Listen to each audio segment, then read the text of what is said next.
आज आपण सोड्यांची रस्सा भाजी बघणार आहोत कशी बनवायची। आता सोड्यांमध्ये काय आहे, मार्केटमध्ये बरेचसे डुप्लिकेट प्रकार आहेत। स्वस्त मिळाले तर त्याच्यामध्ये मिक्सिंग केलेलं असतं, तर ते आपण आज बघणार आहोत की काय मिक्सिंग असतं, थोडीशी माहिती घेणार आहोत। ह्याच्यामध्ये हे लाल सोडे आहेत, भयंकर महाग असतात। हे मला साधारण 1,500 रुपये किलोने मिळाले आणि 2,000 किलो आहेत, 2,500 किलो आहेत। सफेद कोलंबी आणि मोठी असेल ना तर ती महाग आहेत, ते 2,000-2,500 किलो आहेत। कोलंबीमध्ये बरेचसे प्रकार आहेत, त्याच्यामध्ये बारीक कोलंबी पण अशी करंदी जी मोठी अशी मिळते ना, छोटी करंदी मधली मोठी साईज, ती पण साफ करून मिक्स केली जाते आणि मग ते स्वस्त 1,000, 1,200, 1,500 वगैरे असे मिळतात। मिक्सिंग खूप असतं याच्यामध्ये, ओरिजिनल बऱ्याचदा फार कमी मिळतात। महाग मिळाले तर ते ओरिजिनलच असतील असं नाही, कारण मुशी जो मासा आहे मोरी, त्याला त्याचे छोटे छोटे असे लांबडे पीस करून सुकवून त्याचे पण मिक्सिंग केलं जातं। सोड्यासारखेच होतात ते, कळतही नाही, चवीलाही कळत नाही मिक्स केल्यानंतर ह्याच्यामध्ये। आता हे जे मला मिळालेत ते मार्केटमध्ये लाल सोडे मिळालेत। आता ह्याच्यामध्ये बऱ्यापैकी असं मिक्सिंग काही वाटत नाही, कारण तसंच मी बघून चेक करून घेतले होते। कारण प्रॉन्स जेव्हा असतात ना, तेव्हा हे लाल प्रॉन्सला असे वरवर एक रेषा असतात आणि मध्ये ते दोऱ्याचं एक मार्किंग असतं, त्यामुळे मी तसे बघून ते घेतले। तर ह्याच्यात तर असं मला मोरीसारखं मिक्सिंग सारखं वाटत नाही, कारण मोरी सुकली की सेम टू सेम सोड्यासारखी होते, काहीच कळत नाही। आणि आता आज आपण हे बनवणार आहोत। तर त्याच्यासाठी मी पहिले हे 10 मिनिटं कोमट पाण्यामध्ये भिजवून घेणार आहे। कोमट पाण्यात आहे ना, म्हणजे त्याच्यामध्ये माती, वाळू समुद्राची आणि थोडंसं मीठ जास्त असतं, तर ते थोडंसं स्वच्छ होण्यासाठी आता हे कोमट पाण्यात 10 मिनिटं भिजवणार आहे आणि 2-3 पाण्यात स्वच्छ धुवून घेणार आहे। तोपर्यंत आपण त्याची तयारी करूया रस्सा बनवण्याची। आता आपण रस्स्यासाठी तयारी करून घेतली आहे। कांदा खोबरं भाजून पण तुम्ही वाटण करू शकता, मी कच्चं करणार आहे। एक साधारण 1 वाटी खोबरं घेणार आहे मी। तुम्हाला रस्सा किती हवा त्याप्रमाणे तुम्ही खोबरं घ्या। ते खोबरं मी पहिलं वाटून घेणार आहे, बाकी साहित्य मी दाखवते काय काय ते। पहिलं खोबरं आपण वाटून घेऊया। त्याच्यामध्ये मी पुदिना थोडासा, कोथिंबीर, हे तुम्ही कमी जास्त थोडंसं आवडीनुसार, एक पोपटी मिरची आणि एक तिखट मिरची, एक तिखटचा चटका येण्यासाठी, लसूण अर्धा कांदा, अर्धा अख्खा पण घेऊ शकता, आलं 1 इंच, आणि हे मी छान मऊ वाटून घेणार आहे। आणि ह्याच्यासाठी मी कैरीचा कोळ वापरणार आहे। मी तो वर्षभर कसा टिकवायचा ते मी व्हिडिओ करून दाखवलेला आहे। मे महिन्यात कैऱ्या भरपूर येतात, स्वस्त मिळतात। कुकरला शिट्टी मारून कोळ काढून थोडं मीठ घालून तो फ्रीझरमध्ये साठवायचा, म्हणजे वर्षभर फिशला किंवा कैरीच्या कढीला, पण्याला तो केव्हाही एनीटाइम वापरता येतो, सीझन नसताना। तर आता नॉर्मली बाजारात सीझन नसतानाही कैऱ्या मिळतात। तर आता हा मी वापरणार आहे साधारण 1.5 चमचा आंबट तिखटची चव येण्यासाठी। त्याच्यामध्ये अर्धा चमचा हळद, आणि आपण मालवणी मसाला वापरणार आहे, तर तो मी जेव्हा कांदा फ्राय करेन ना तेव्हा त्याच्यामध्ये वापरेन। आता हे मऊ खोबरं राहिलं आपलं साधारण 1 वाटी। आता हे किती वाटण हवं त्याप्रमाणे तुम्ही खोबरं घ्या, आणि हे आता मऊ मी मस्त वाटून घेणार आहे। वाटताना थोडंसं ना मीठ घालायचं, म्हणजे वाटणाला ना परतताना तेलात एक चव येते। अंदाज घेऊन मीठ वापरा, म्हणजे नंतर परत रश्श्यामध्ये पण तुम्हाला घालताना त्याचा अंदाज आला पाहिजे। आता हे मऊ पहिलं वाटून घेऊया। वाटण आपलं बघा मऊ वाटून झालं। आता आपण करायला घेऊया। आता भांडं ठेवलं, आपण कोकोनट ऑइल वापरणार आहोत, मालवणी रस्सा असल्यामुळे साधारण 2 ते 3 चमचे। छान तापलं की पहिला आपला कांदा लालसर होईपर्यंत आपल्याला परतून घ्यायचा आहे। कांदा, कढीपत्ता, कढीपत्ता आहे ना बारीक चिरून घ्या, म्हणजे तो पोटात जातो।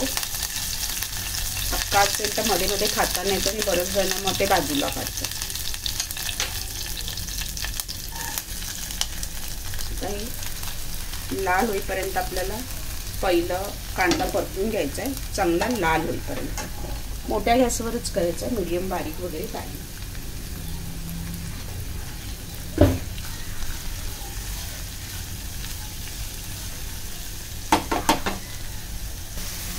कांदा लालसर झाला, त्याच्यात थोडी कोथिंबीर घालते,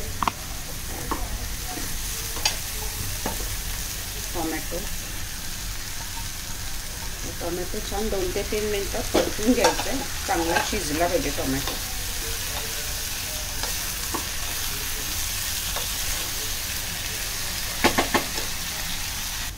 टोमॅटो चांगला शिजला आहे. आता आपलं वाटण आणि ह्याच्यातून मिक्सर धुवून आपण पाणी घालणार आहोत, पण ते लास्टला घालणार आहोत. पहिलं सगळं वाटण मी छान असं तेल सुटेपर्यंत आपल्याला सगळं ह्याच्यामध्ये परतून घ्यायचं आहे.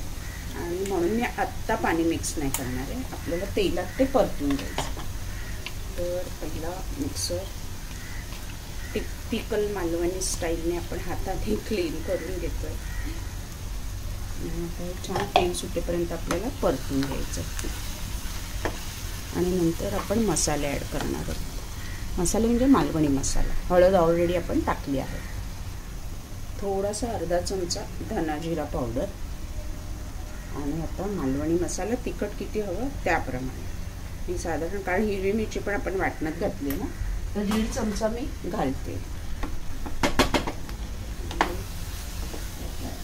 छान आता मीडियम टू हाय गॅसवरती तेल सुटेपर्यंत आपल्याला परतून घ्यायचं आहे. ते आपलं जे वाटण आहे ना ओल्या खोबऱ्याचं, ते छान असं भाजलं गेलं पाहिजे तेलामध्ये आणि त्याची मग ती चव येणार. आता आपण मीठ आत्ता नाही घालणार आहोत. थोडा लाल मसाला मी अजून घातला, कारण वाटणात पण आपण थोडं मीठ घातलं आणि सोडे बऱ्यापैकी मिठातले खारट असतात, म्हणून आत्ता मीठ नाही घालणार आहे. तर आपला कैरीचा कोळ, जर हा नसेल तर तुम्ही कोकम वापरा, आमसुले, एक 4-5 आमसुले, किंवा चिंचेचा कोळ वापरला तरी चालेल. थोडंसं आंबट तिखट, कारण तो हिंसपणा असतो, एक उग्र वास असतो प्रॉन्सला. ड्राय प्रॉन्सला जास्त असतो, तो खाताना येऊ नये म्हणून आपल्याला आंबट थोडं वापरायचं आहे. आता हे मटणासारखेही बनवता येतात, आपण ती सुद्धा रेसिपी नंतर करू. टिपिकल मालवणी पद्धत आहे. तर सुके जर बनवायचे असतील, तर ह्याच्यामध्ये डायरेक्ट प्रॉन्स ड्राय सोडे घाला आपले आणि परता आणि झाकण ठेवा की आपले सुके झाले. आपण रस्सा बनवतो म्हणून आपण पाणी ॲड करणार आहोत, पण त्याच्यापूर्वी आता आपण सोडे घालणार आहोत. आणि हे पहिलं छान मिक्स करून घ्यायचं एकजीव करून, आणि मग आपण ह्याच्यामध्ये पाणी घालून त्याचा रस्सा बनवूया, मग ॲड करणार.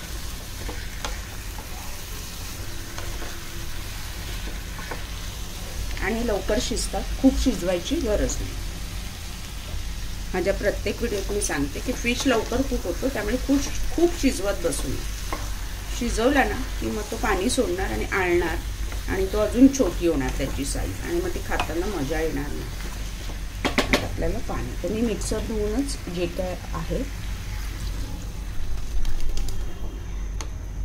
आणि या भाकरी बरोबर राईस बरोबर मस्त त्याला चांगली उकळी येऊ दे. उकळी आल्यानंतर मीठ चेक करा, चव घेऊन थोडीशी लागलं तर वरून घालू शकता. मसालाही चेक करा, तिखट अजून हवं असेल तर वरून एक अर्धा-पाव चमचा तिखट तुम्ही घालू शकता. त्याला चांगली उकळी येऊ दे. याला रस्सा रेडी झालाय. आता मीठ थोडंसं मी टाकते आहे, कारण कमी आहे. सोडे गरम पाण्यात धुतले की त्याचं मीठ थोडं निघून जातं बऱ्यापैकी. जाडं मीठ वापरणार चवीनुसार. त्याच्यानंतर गार्निशिंग आपली कोथिंबीर. आपला सोड्यांचा मालवणी रस्सा तयार आहे. भाकरी बरोबर खा किंवा राईस बरोबर खा, परफेक्ट झालेला आहे. पातळ किती हवा ते तुमच्या आवडीनुसार.